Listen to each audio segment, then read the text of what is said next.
calaamado kuu sheegaya qof inuu xidhiidh been ah kula wada adiga. Lambar 1 dareenkodu wuu kaa fog yahay marka aysan kula joogin adiga. Markuu qof kaa fog yahay, ma dareentaa inuusan dadaal gelinaynin soo xidhiidhintaada ama inuusan fariimahaaga jawaab ka soo celinaynin. Haddaba taasi waxay u badan tahay inuusan ku danayn qofkaasi. Adna ma aha inaad isku daaliso qofka. Lambar 2 maxabo iyo jaceyl ma jiro.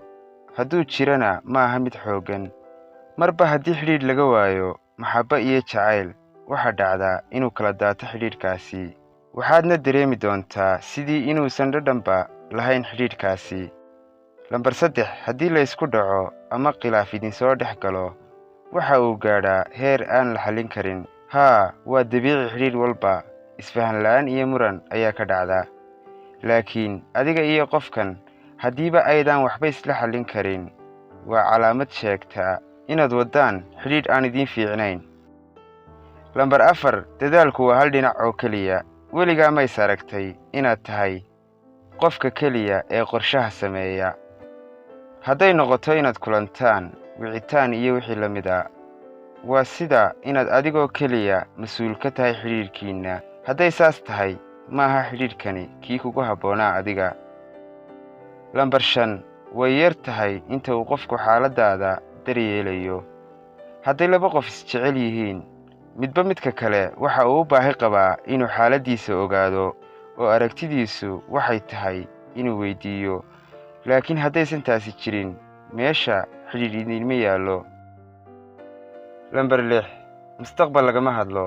Weligaa ma dareentay qofka aad la socoto inuusan rabin mawduucyada guurka iyo mustaqbalka marka aad u soo hadal qaado? Tani waxay kuu sheegaysaa qofka aad xidhiidhka leedihiin inuusan rabin xidhiidhkiinu inuu meel fog gaadho. Lambar 7 degenaansho kuma qabtid qofka adigu aad tahay.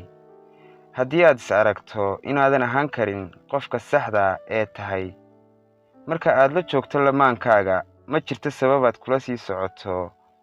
Sababtoo ah qofka aad tahay ayaa loo baahan yahay qofkani inuu jeclaado, ma aha inaad qof kale iska dhigto. 8 waxaad mar kasta dareentaa inay wax iska qaldan yihiin. Mararka qaar waxaad iska dareentaa siduu qofku kuula hadli jiray ama kuula dhaqmi jiray adiga inay wax iska beddeleen. Tanina ma aha wax adiga iyo xidhiidhkiinnaba u wanaagsan. Lambar 9 la isma soo xidhiidhiyo idinkoo isla soo hadli jiray habeen iyo maalinba.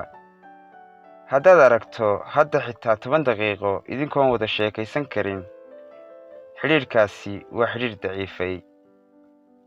Lambar 10 maydaan isbarin asxaabtiinna iyo faamiligiinna. Hadduu qof daacad kuu yahay, noloshiisa qayb ka mid a ayuu kaa dhigan lahaa. Wuxuu ku bari lahaa dadkiisa. Laakiin hadduu diido inuu ku baro dadkiisa sabab la'aan, qofkaasi ma aha qof daacad u ah xidhiidhkiinna. waa intaa muuqaalkeennu. waxaan rajaynayaa inaad ka heli doontaan. muuqaalka inaad like ii saarto waxay ii tahay dhiirigelintiinna. haddaad nagu cusub tahayna subscribe dheh. waxaan kuu ballan qaadayaa inaanad ku khasaari doonin goobteennan. tan iyo muuqaalkeenna xiga waxaan idinku dhaafay nabadgelyo.